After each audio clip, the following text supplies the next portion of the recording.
Hello, welcome to a new video. Today we're gonna take a look at the tier list for the elite charge DMs. We already made a video earlier on about the elite fast DMs for the upcoming season on which one you want to have, and now we're gonna take a look at the charge moves. And so let's dive right into it. Of course, if you enjoy this type of videos, feel free to leave a like and subscribe to the channel, as we're gonna start with Altaria, having the legacy move of Moonblast. Usually very useful, very good Pokemon in the Go Battle League, but in the upcoming season, Skytech is gonna get nerfed again, which makes this Pokemon kinda unusable. I'm gonna put it into the C tier. Honestly, Altaria, it's not worth using the Elite TM on it anymore, in my opinion.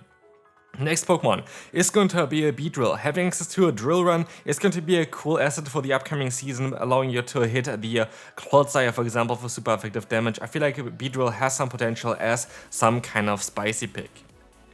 Blastoise has access to the move Hydrokin as a legacy move here, of course. This Pokemon actually is going to climb up quite a bit for the next season because a lot of the water type Pokemon are a little bit lower otherwise, and so this kinda gets up a little bit as well with the bulk that it has. And so I'm gonna put it to A tier, especially for the Open Ultra League. For the Great League would be B tier, but I feel like A tier kinda fits it a bit more.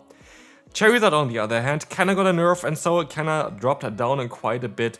And still, I would think that this Pokemon would be an A tier with the Blast Burn moveset, because you still have access to the fast move of Fire Spin, which got buffed, but also you're going to have access to the move Dragon Breath, which still kinda sold in the Open Ultra League. So I feel like still Charizard is low A tier, but still has some potential.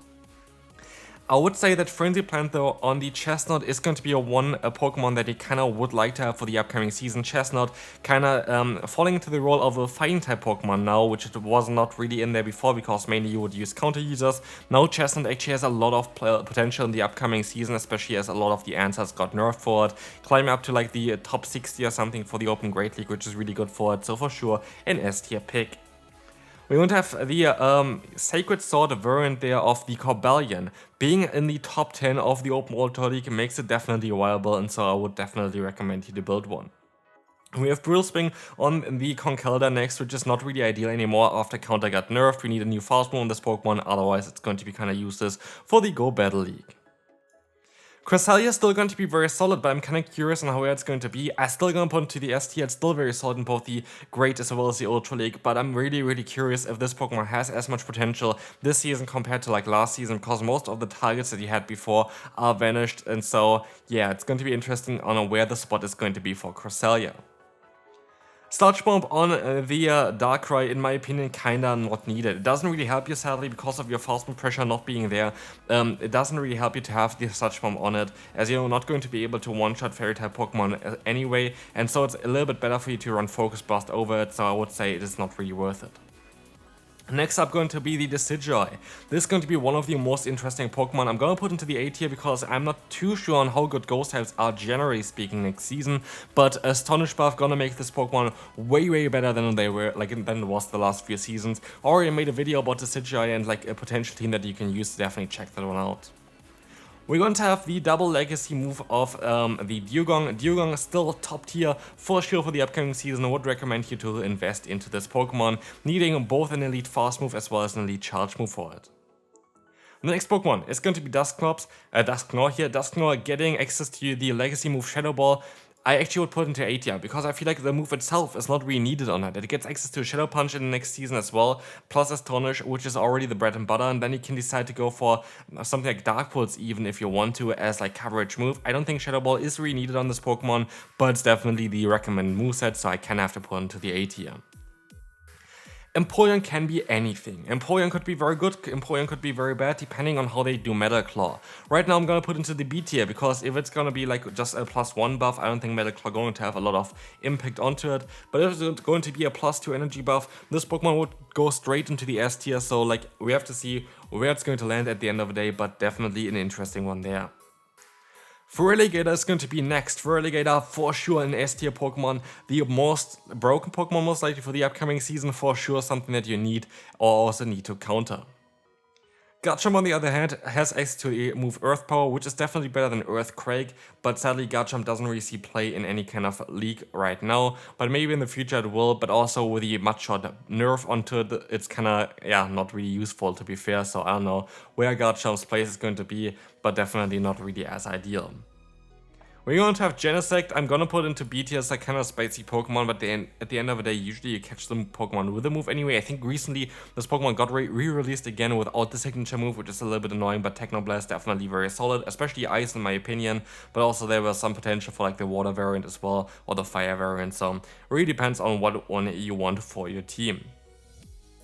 Gengar's now in the upcoming season in the top 100 with the legacy move Shadow Punch, which got buffed, so I would put into A tier. But then again, you can also use Haunter. Haunter is apparently way worse in calculations, but I don't think it's going to be the case when you actually play it. It's very, very similar in terms of stats and also what they can do. And so, yeah, it is kind of what it is. Also, what you see already, we don't have a D tier yet, or I don't even know if we're going to get a D tier today, because I used those Pokemon that are kind of the ones that are already meta. Like, I did not put every single elite move in there because that is impossible kind of to have in one video. I kind of want to keep it a bit shorter, but yeah, still have most of them covered here anyway. Goodra, going to be next. Having access to Thunder Punch is going to be an interesting coverage move and still definitely very solid in the current meta.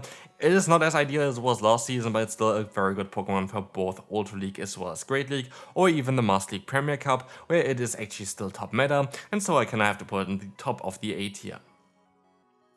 Greninja, one of the biggest winner of the last update basically. This Pokemon goes straight into S tier for the upcoming season, being like in the top 40 on PvPoke for the Open Great League because all the counter users are gone. This Pokemon is a huge core breaker for the upcoming season. I can't wait to try it out. Greninja for sure something that you need to keep an eye on. Groudon on the other hand got a nerf here with Mudshot, making it a little bit of a trickier Pokemon to use. I still would put it into the A tier, still solid with both Fire Punch and Pressure's Blade being legacy moves, but it really, yeah, it got a little bit of a nerf there. We're going to have Aqua Tier on the Gyarados. Aqua Tier Gyarados is going to be a top tier pick as well for the Master League Premier Cup, but even in the Great League and Ultra League it has a lot of potential, so I would still keep it in the S tier. Honestly, with that kind of argument, I also have to put the Goodra into the S tier. This Pokemon definitely something that you should have for PvP. Honestly, the first Pokemon that I'm gonna put into D tier is going to be Hexorus. I knew this before as well. But yeah, Hexorus, with a counter nerf, basically it got so nerfed that it is basically unusable. Like, you cannot really use it anymore. You have to use Dragon Tail now as a fast move, but then again, there are way better Dragon type Pokemon. Before, counter was like its main, outstanding thing for it. But like, yeah, right now it is not really a good Pokemon. I would not recommend it to you. Heatran on the other hand is gonna get up, it's like a Pokemon that got buffed this season with Fire Spin, so again I would really recommend you to try this Pokemon out. A very great counter against the Necrozma Dusk main form, so for sure something that you kinda want to have for the Open Master League if you want to. Top S tier for sure, Ho-Oh. Ho-Oh in the Open Master League, still one of the best Pokemon. Having either the option to go for the Legacy Earthquake, which got nerfed, so I wouldn't really recommend you to go for it anymore. But Sacred Fire is the one that you want to go for, and it's definitely worth it. This Pokemon is so strong with Sacred Fire, for sure an S tier pick. And now we're gonna have one that definitely climbed up the ladder quite a bit. Hydreigon, getting access to Brutal Swing through the community day, making this Pokemon actually now an A tier pick because of the recent change to it for the upcoming season. This Pokemon going to be way better next season, as Brutal Swing now only needs 35 energy, making it very, very cheap, making it a better Dragon Claw basically for this Pokemon, which is really cool to see that Hydreigon has now a bit more play, and was already a very cool anti-meta Pokemon last season. Then we're going to have Hypno next. This Pokemon has access to the legacy move Psyshock, and I think Hypno has a lot more potential next season, but again, we have to see on how the meta gonna settle, but I think it has a lot of potential to answer something like Clodsire while still having coverage against a lot of other Pokemon. Jumpluff is going to be next here as well, having access to the move Acrobatics. You don't actually need it. It is an option that you can go for, but I do think that the moveset of Aerial Ace, Fairy Wind plus Energy Ball going to be the best moveset for it, so still, it is not garbage, but it's not the thing that you really need to have. Kyogre got a nerf this season, and a more of a significant one, as Surf needs more energy. You need one extra fast move, and this is going to change the pacing quite a bit, making it not as desirable as maybe before. Kyurem actually, on the other hand, actually got a little bit of a buff recently in terms of the matchup that it has, but it's still gonna put into B tier. You barely really see it in the Open Master League, and so I don't think it's worth it. I already talked about it before, but I think actually Landorus is gonna have a buff for the next season with the Mudshot nerf, because now you have multiple matchups where you're going to be able to either knock them out with a 1 move or 2 moves of Sancia Storm, which is the legacy move on this Pokemon. For sure still S tier for the Open Master League. I think it's going to be one of the strongest Pokemon for the upcoming season. Latios, not really ideal, not really good Pokemon, just a little bit too squishy. Still, it's a cool one for sure, better than Latias, but it is not really a Pokemon that you need to get. But it's a fun one for sure. It's not like bad or anything like this, but I don't think it's really priority. Priority should be though the Licky for sure, an S tier pick. It is such a strong one and definitely one that you have to have. I'm gonna speed up this process a little bit more now with the bad ones. We're going to have Lickitung. Lickitung sadly not as ideal anymore this season. B tier I think is going to be where it's gonna stand. Lugia got a nerf again, and sadly with this it's gonna drop down to the B tier as well. This Pokemon has not as much potential anymore, sadly. A Pokemon that I usually liked before, but like now you need way too much energy to go for one Sky Attack. Machamp, instant S tier, very good Pokemon for the upcoming season with the legacy move of Stone Edge, really needed for it. But yeah, next one is going to be I think Cross Chopper's legacy on this Pokemon here, going to be the pre-evolution of it. It's a fun one. Honestly, Machamp is just so much better, so like there's no reason. We have Shadow Bone on the Alolan Marowak, a Pokemon that definitely kinda likes it one. I'm gonna put into the A tier, got a little bit of a buff this season, very cool Pokemon, actually got a double buff this season, very cool Pokemon to have. But Shadow Bone also has a lot of potential on it, but I guess recently I think Shadow Bone got a little bit of a buff again as well, so I wanna put it top of A tier. Metagross sadly fell off quite a bit recently, and then the meta didn't really help, the meta change recently didn't really help it at all, and so we're gonna drop it down to the B tier. Mewtwo, on the other hand, of course, Side Strike plus Shadow Ball is the current best moveset by far for this Pokemon, for sure worth it, but also a little bit of a trickier Pokemon now, as Dark-type Pokemon are coming back now with the recent Sucker Punch buff, making them very strong in the Open Master League, so be a little bit mindful about this, but Mewtwo for sure is something that you still want to have.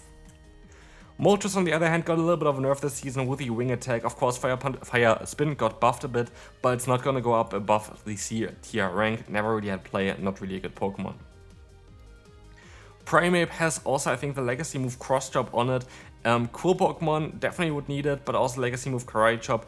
But it's, again, just a worse variant of Machamp, so I'm gonna put it into the B tier. Quagsire, still very good with the Aqua Tail, got a little bit of a nerf, but it's definitely still up there, so I'm going to put an action to the S tier. Still, Quagsire I think has a lot of play. But Rayquaza here on the other hand is not really ideal, really not a good Pokemon anymore since the Breaking Type nerf and also the meta shift towards like Steel and Fairy type Pokemon. Steel is still a Pokemon you need to have for the Open Great League as well as for the Open Ultra League, so for sure an S tier pick. While you will see a drop in usage, this Pokemon still has a lot of potential. Reshiram is not really a great Pokemon right now. I feel like it's not really ideal. This Pokemon gonna be in the B tier rank with the move Fusion Flare, as you can move on now to Rhyperior, which is a clear S tier. This Pokemon is gonna be overpowered in the next season, especially in the Master League and in the Master League Premier Cup. This Pokemon is a must-have. Roserade is a fun one to use, but nothing more. Weather Ball Fire is a cool one, but like it's just too squishy to really stand out. We have Samurott next. This Pokemon has a lot of more potential basically next season with the Legacy move of Hydro Cannon. Gonna be kind of where Blastoise is a little bit above it actually. I think this Pokemon has a lot of play. Sandslash with Night Slash sadly does not benefit from the recent change of, basically Mud Slap. Doesn't have Mud Slap, sadly. If it would have Mud Slap, it would be way higher, but yeah, Sandslash sadly not ideal. As you can move on with the Gulking here, Seeking here, Gulking is by the way the German name of it. Seeking, for me, again, B tier, already was in the video earlier on for the Legacy Fast move, but you need double Legacies here anyway for the charge moves with Icy Wind as well as Drill Run, triple Legacy in total. But the next Pokemon here, Serperior, in my opinion, S tier, I think the Serperior is going to have a lot of play in the next season for sure. Very neutral Pokemon, very good Pokemon to counter for Alligator. Slowbro, having access to Surf, not really as ideal, sadly. I would rather go for Scald for it, so I don't think it's really worth it anymore to use your Elite TM on this Pokemon. Same goes for Slowking as well. Swampert kinda dropped down quite a bit. I'm gonna put it B tier. I don't think it's going to be too great anymore, but it's fine. We have Nature's Madness on Tapu Bulu. S tier in my opinion, very good Pokemon in the Open Master League, very much underrated. And then we have Tapu Fini, which is going to drop down to the B tier after the recent Surf nerf. Kinda just a fun pick is going to be Thundurus. I'm gonna put into D tier. It doesn't really deserve anything more than this. This Pokemon is not really great, but it's fun to run, so maybe it's something for you as well. Same goes for Togekiss. Togekiss kinda goes a little bit higher though, into the A tier. Aura Sphere, very cool for the Master League, but again, it's not the craziest Pokemon ever. Typhlosion apparently got a little bit of a nerf this season as well, also with all of the flying type Pokemon getting nerfed with the recent buff of, recent addition of Thunder Punch on this Pokemon. A lot of Pokemon that you're recovering well against are now a little bit nerfed, and so we're going to do it and put it into the B tier. Umbreon is going to be next on the list, going to have access to 2 legacy moves of Psychic as well as the last resort. I see a little bit of a buff here for the Dark type Pokemon as Counter got nerfed, so I'm going to put it into the A tier. I think it has a lot of potential this season. High Horsepower is the legacy move on Ursaluna. This Pokemon for sure going to benefit quite a bit from it, and you need this move. So S tier after the recent Swift buff on this Pokemon, now it's going to be a great Pokemon to run.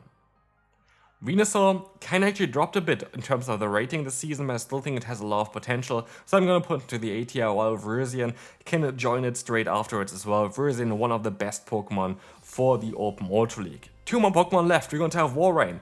S tier as well. Right now this Pokemon looks so great on calculations. You need again a legacy fast TM as well, and now the final one is going to be Zekrom, going straight next to Reshiram, and this is going to be my list for the elite charge TMs that you kind of want to use. Top S tier here for sure, something that you want to have for the upcoming season. A tier still something that you would really want to have. B tier, if you have enough of them, maybe you want to use still those Pokemon, and everything below you most likely can just ignore. Anyway, this is going to be it for this video. I hope this was helpful for you. If you think so, then feel free to leave a like and subscribe. Check out the elite fast move tier list on the screen right now as well, and I'll see you then. Bye bye.